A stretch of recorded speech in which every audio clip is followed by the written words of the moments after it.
وَلِلَّهِ مَا فِي السَّمَاوَاتِ وَمَا فِي الْأَرْضِ يَغْفِرُ لِمَن يَشَاءُ وَيُعَذِّبُ مَن يَشَاءُ وَاللَّهُ غَفُورٌ رَحِيمٌ۔ اور یہ بات یاد رکھنی چاہیے کہ اللہ ہی کے اختیار میں ہے جو کچھ کی آسمانوں میں ہے وہ بھی، اور جو کچھ زمین میں وہ بھی۔ وہی مغفرت فرمائے گا جس کی چاہے گا اور عذاب دے گا جس کو چاہے گا، اور اللہ بڑا ہی غفور الرحیم ہے۔ ٹھیک ہے، یعنی مطلب یہ ہے کہ ہر شخص کو اپنے رویے کے متعلق کسی غلط فہمی میں نہیں رہنا چاہیے، اس کو یاد رکھنا چاہیے کہ واحد ذات کہ جو معاف کرنے والی ہے، اصلاح دینے والی ہے، وہ اللہ ہی ہے اور کوئی نہیں۔ اگر کوئی اور دروازہ ہو تب تو آپ زندگی کے کسی معاملے میں بھی بے اتنائی اور سہلنکاری کی روش اختیار کریں تو اس کے لیے کوئی جواز ہو سکتا ہے، لیکن جب دروازہ ایک ہی ہو، معاف کرنے والا ایک ہی ہو، اصلاح دینے والا ایک ہی ہو، اس کے معاملات میں کوئی دخل دینے کی ضرورت نہ کرتا ہو، اور کوئی بھی اس پوزیشن میں نہ ہو کہ اس سے کہہ سکے کہ جناب والا اس شخص کے متعلق آپ زیادہ مجھ سے، میں جانتا ہوں کہ میرا پڑوسی ہے، بڑا معقول، بڑا بلاج، اس لیے کہ اللہ میاں کے تو کوئی اس پوزیشن میں تو نہیں ہو سکتا۔ کوئی بڑے سے بڑے صاحب بھی ہو گئے تو اللہ میاں فرمائیں گے کہ جناب میں نے اس کو پیدا کیا، میں رزق دیتا ہوں، اور آپ اس کے متعلق آئے ہیں سفارشات لے کر کے۔ تو اللہ میاں نے کہا کہ اگر ان لوگوں کو کسی اور کا سہارا ہے تو اپنی عقل کو درست کر لیں، انہیں یاد رکھنا چاہیے کہ اللہ ہی ہے آسمان میں کا۔ یہ یاد رکھیے گا کہ یہی عقیدہ ہے، صرف یہی عقیدہ ہے کہ جو انسان کی زندگی کو صحیح رکھتا، صحیح راستے پکڑتا ہے۔ سمجھا کہ خدا کے سوا کوئی کام آنے والا نہیں، جو دے اس کو کوئی روکنے والا نہیں، جو روک لے گا اس کو کوئی دینے والا نہیں، تب انسان کی زندگی جو ہے بالکل مختلف ہوتی ہے، بالکل مختلف ہوگی۔ یعنی یہی دو ٹانگوں پر چلنے والا جانور جو ہے انسان، یہ واقعہ ہے کہ جیسا سیدنا مسیح نے فرمایا نا کہ آؤ مچھلیوں کے پکڑنے والے آؤ، میں تمہیں آدمیوں کا پکڑنے والا بنا۔ یا ایتھنس کے بابت کے اوپر لکھا ہوا نا سقراط کا فقرہ کہ انسان تو اپنے کو پہچان، سارا خزانہ انسان کے اپنے اندر ہے۔ انسان سے زیادہ بزدلہ، انسان سے زیادہ نکما، انسان سے زیادہ ہیز، انسان سے زیادہ ہیرا کوئی نہیں، اور انسان سے زیادہ عاقل، انسان سے زیادہ فرزانہ،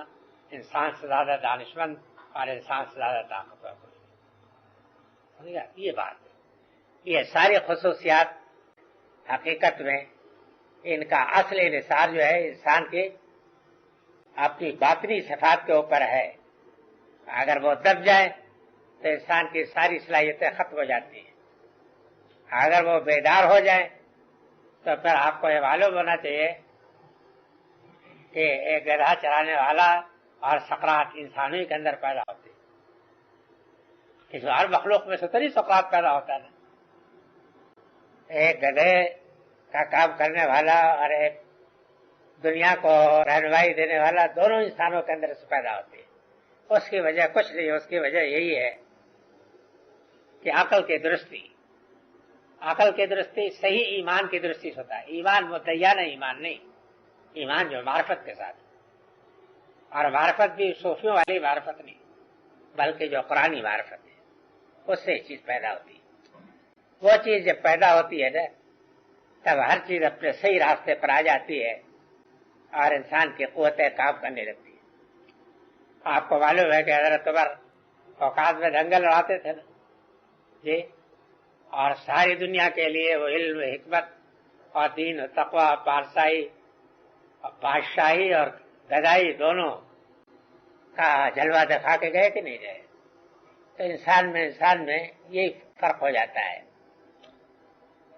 تو فرمایا کہ ان لوگوں سے کو معلوم ہونا چاہیے کہ اللہ ہی کے اختیار میں جو کچھ بھی آسمان و زمین میں، کوئی اور ان کے کام آنے والا نہیں ہے۔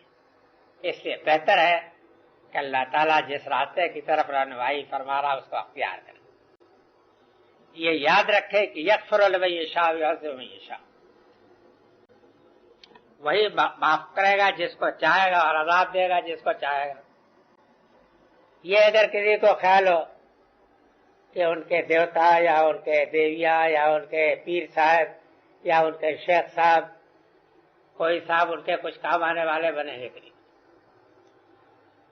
یغفر لمن یشاء ویعذب من یشاء کے معنی یہ نہیں ہے ہرگز کہ اللہ تعالیٰ کے مغفرت کا اور عذاب دینے کا کوئی ضابطہ نہیں ہے، بلکہ صرف یہ مطلب ہے کہ اس کے فیصلے میں کوئی دوسرا دخل انداز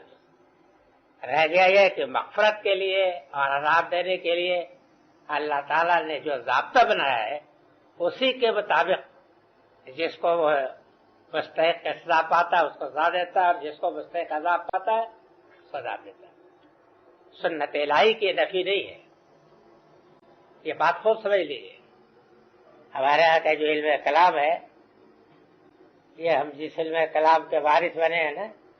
یہ علم کلام بالکل لغو علم کلام ہے، اس کو قرآن سے کوئی تعلق نہیں۔ اللہ تعالیٰ کی سنت یعنی اللہ تعالیٰ اپنی سنت کے مطابق جن کو مغفرت کا سزاوار پاتا ہے تو ان کو مغفرت کرتا ہے، اور جن کو اپنی سنت کے مطابق سزا کا حقدار پاتا ہے ان کو سزا دیتا ہے۔ یہ اس کے معنی یہ نہیں ہے کہ بھائی اللہ تعالیٰ خالق ہے تو وہ جس کو چاہے جہنم میں دے دے، جس کو چاہے دو، جیسا کہ اشاعرہ کہتے ہیں، یہ بالکل لغو بات، اس کی کوئی بنیاد نہیں۔ واللہ غفور رحیم، یہ اللہ بھی نے کہا کہ اصل میں اللہ جو ہے تو غفور رحیم، لیکن اس کے مغفرت اور رحمتی کا یہ تقاضا ہوتا ہے کہ ان لوگوں کو سزا بھی دے کہ جنہوں نے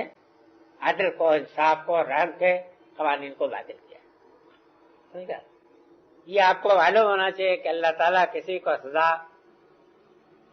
جو دیتا ہے تو یہ سزا اس کی رحمت کا تقاضا ہوتا ہے۔ ٹھیک ہے، وہ رحمان و رحیم نہیں ہوگا اگر وہ نیک و بد دونوں کے درمیان دونوں کے ساتھ یکساں معاملہ، وہ رحمان رحیم ہوگا نہیں ہو سکتا۔ رحمان و رحیم تو اسی شکل میں ہوگا کہ جبکہ وہ مستحق سزا کو سزا دے اور مستحق رحمت کے اوپر رحمت کرے، تب ہے نا۔ تو یہ فرمایا کہ اللہ غفور رحیم ہے، اور اس کی رحمت ہی کا یہ تقاضا ہوتا ہے کہ وہ ان لوگوں کے مغفرت فرماتا ہے جو مغفرت کے مستحق ہیں، اور ان لوگوں کو سزا دیتا ہے جو سزا کے حقدار ہیں۔ یا ایھا الذین آمنوا لا تاکلوا الربا اضعافا مضاعفا اضعافا مضاعفا واتقوا اللہ لعلکم تفلحون۔ یہ آپ یہاں سے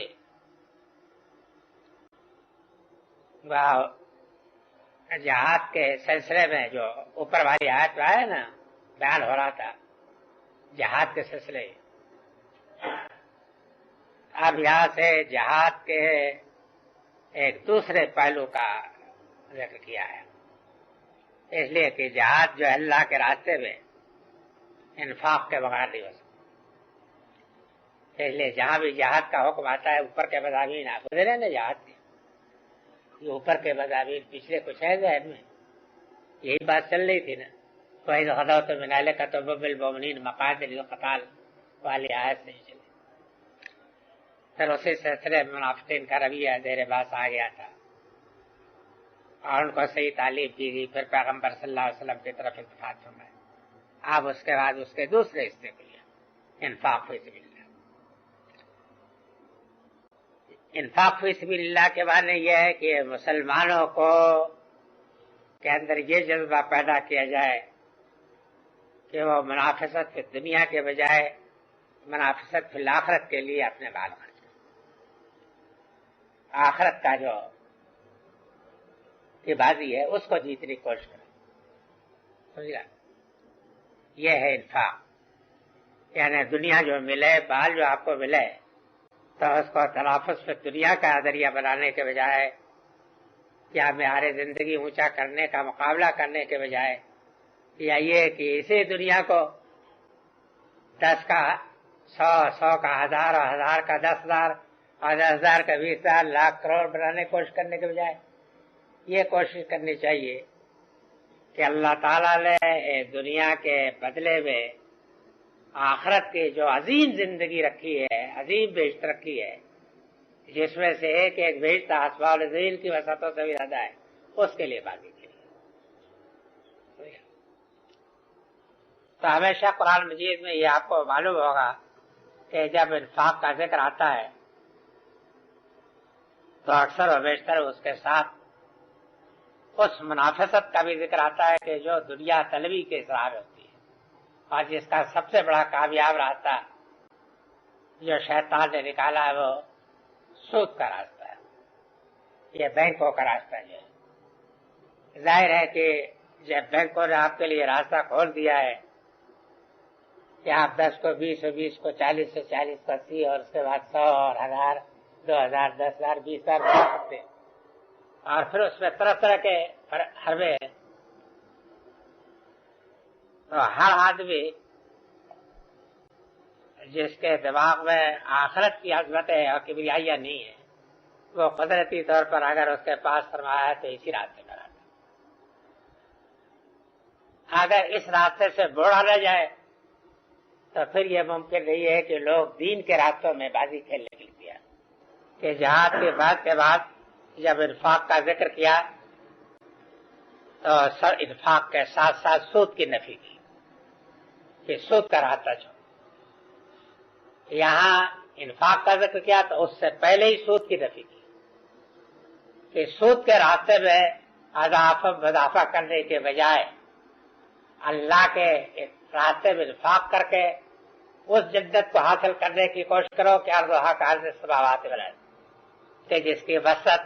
اور جس کی فراخی اور کشادگی آسمان اور زمین کی کشادگی. مطلب یہ ہے کہ اگر سود کے ذریعے سے 1000 کا 2000 یا 10,000 بنا لیا، بہت تیر مارو گے تو یہی تو کرو گے، اس سے زیادہ تو نہیں کچھ کر سکے، اور وہ بھی فانی زندگی کے لیے. لیکن اگر اس سرمایہ کو آخرت کے راستے میں صرف کرو تو ابدی زندگی کی ایسی بادشاہی کی جس بادشاہی کی کوئی نظیر نہیں ہوتی.